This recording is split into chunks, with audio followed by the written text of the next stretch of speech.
এখানে আমাদের সাথে একজন সেনাবাহিনী ছিল। উনি আমরা ছিলাম যে ইয়াটার ফ্লাইওভারের যে এটার এই পাশে ছিলাম। এই পাশে থাকার কারণে উনি সেনাবাহিনী ছিল আমাদের সামনে। আমরা এই দিকে মুখ করেছিলাম আর পুলিশ আমাদেরকে পিছন থেকে আক্রমণ করতেছিল। যার কারণে আমি পিছনের দিকে তাকাইতে পারতেছি না, মাথা উঠাতে পারতেছি না। মাথা উঠালে দেখা গেছে গুলি লাগতে পারে। যার কারণে আমি এইদিকে ফিরেছিলাম। তখন সেনাবাহিনী দেখলাম উনিও চোখের পানি চলে আসছে। তারপরে আমার সাথে যে দু একজন ছিল উনি বলতেছে, দেখছেন স্যার, নগদ গুলি করতেছে আর নগদ মানুষ মারতেছে, এখন আমাদেরকে সাহায্য করেন। উনি সেনাবাহিনী, উনি নিজে একটি আমরা এই জায়গায় যখন প্রায় 20 থেকে 25 জন ছিলাম, তখন দেখলাম যে যার উপর গুলি পড়ে সে নগদ মারা যাচ্ছে। তারপরে আমি একটু হাতটা আলগি দিয়ে শুয়েছিলাম, যার কারণে আমাকে গুলি করছিল। আমার গুলিটা আমার হাতে লাগছে, এই যে হাতের ছাইডে দিয়ে গেছে, যে এখনও দাগটা আছে। আল্লাহ তাআলার রহমতে হাতের হাড্ডিতে লাগে না, যার কারণে বড় ধরনের কোনো সমস্যার সম্মুখীন হয়নি।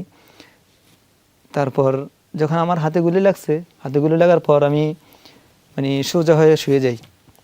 সোজা হয়ে শুয়ে যাওয়ার পর যখন দেখলাম যে পরিস্থিতি একবারে পুরোপুরি পুলিশের আয়ত্তে আছে, আমার সাথে যখন আমার হাতে গুলি পড়ে আমি একটু মরার ভান করে শুয়েছিলাম, যে তো আমার প্রাণ আছে, হয়তো আমি যদি এরকম টেকনিকটা খাড়াই তাহলে হয়তো বাঁচার কোনো সম্ভাবনা, এরকম একটা নিয়তির কারণে কইরা আমি শুয়েছিলাম। চোখগুলো বন্ধ ছিল, যার কারণে যখন আমি চোখ মেলে দেখি, কিছুক্ষণ পর চোখ মেলি, তখন দেখলাম যে আমার সামনে থেকে, আমার পায়ের সামনে থেকে, আমার একবার নিকটতম থেকে ফায়ার করতেছে। পায়ের বিকট আওয়াজের কারণে আমার চোখগুলো হালকা হালকা বাড়ি খাচ্ছে। তখন তো সূর্যের আলোটা একটু চোখের মধ্যে লাগছে, যার কারণে আমার চোখ বাইরে করতেছে। তখন পাশে থাকা একজন পুলিশ দেখে বলতেছে, এই যে এটা মরা নাই। তখন কাছে আসছে, 4-5 জন কাছে আসছে, আইসা কয়েকজন লাথি দিছে আমার মাঝে, আমার পায়ে লাথি দিছে, অনেক জোরে জোরে লাথি দিছে।